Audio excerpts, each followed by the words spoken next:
Le Seigneur soit avec vous. Je vous salue, catholiques et chrétiens qui écoutez. Et puis je salue aussi tous ceux d'autres religions, musulmans, bouddhistes ou juifs, athées, agnostiques, qui nous font l'honneur d'écouter la parole de Dieu maintenant. Évangile de Jésus-Christ selon saint Luc.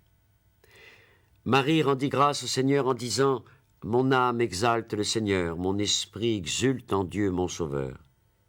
Il s'est penché sur son humble servante. Désormais tous les âges me diront bienheureuse. Le Puissant fit pour moi des merveilles, saint est son nom. Son amour s'étend d'âge en âge sur ceux qui le craignent. Déployant la force de son bras, il disperse les superbes. Il renverse les puissants de leur trône, il élève les humbles. Il comble de bien les affamés. Il renvoie les riches les mains vides.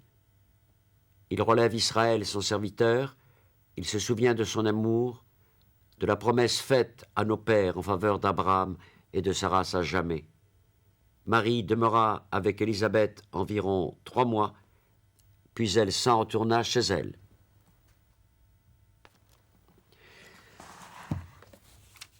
Si vous saviez comme je vibre à la cathédrale de Paris, où je vais de temps en temps pour de grandes cérémonies, quand on termine la messe par le Magnificat, cet hymne magnifique que je viens de vous lire et que nous chantons en latin, ce qui réjouit bien sûr les traditionnels, mais qui réjouit aussi toute l'Église.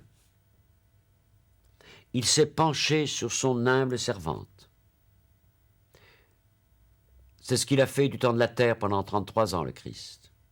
Son cœur d'amour qui vibrait, son regard. Ce qui est fulgurant pour moi dans l'Évangile, c'est quand l'Évangile dit « le Christ regardait ». La puissance d'amour, ce laser extraordinaire d'amour qu'il avait dans le regard. Et puis, son corps.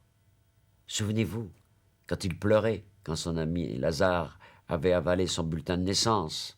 Souvenez-vous, quand il touchait, il imposait les mains aux enfants, aux anciens, à la bonne vieille qui voulait absolument le toucher pour que le Seigneur la guérisse.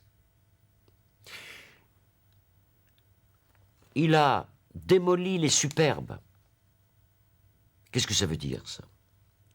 Il renversera de leur trône les contents de soi, tous ceux qui pensent que aller à la messe tranquillement le dimanche avec sa messe et ensuite rien à foutre après la messe, les contents de soi, ceux qui ont leur messe, mais qui finalement l'Eucharistie s'en foutent quelque part, les orgueilleux, les toujours ceux qui ont raison sans cesse, ceux qui s'installent dans le confort, ceux qui disent ou celles qui disent de toute façon il faut des riches et des pauvres.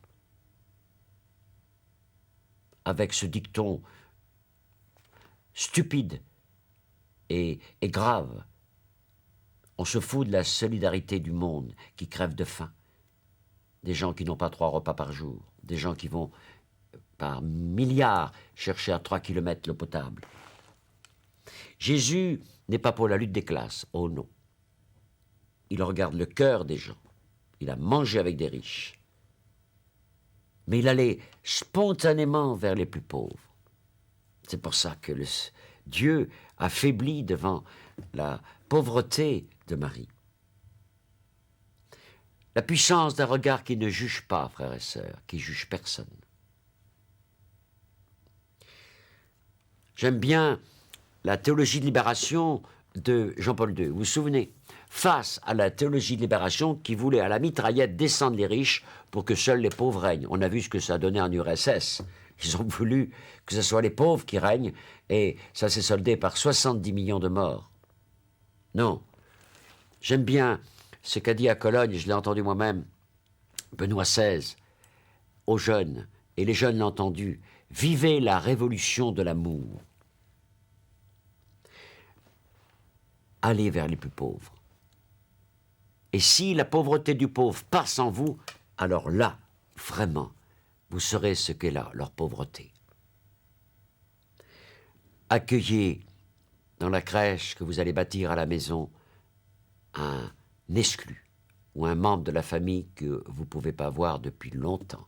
Ça sera vraiment le Noël vrai, pas le Noël païen, où vous gâterez outrageusement vos gosses, mais le Noël où la porte sera ouverte à celui que vous n'aimez pas trop ou à l'exclu. Préparez bien Noël avec vos enfants pour chanter autour de la crèche le Magnificat avec Marie, qui a été choisie pour son humilité, pour sa pauvreté. Vivez, préparez-vous par l'humilité et la pauvreté à cette fête superbe. Amen.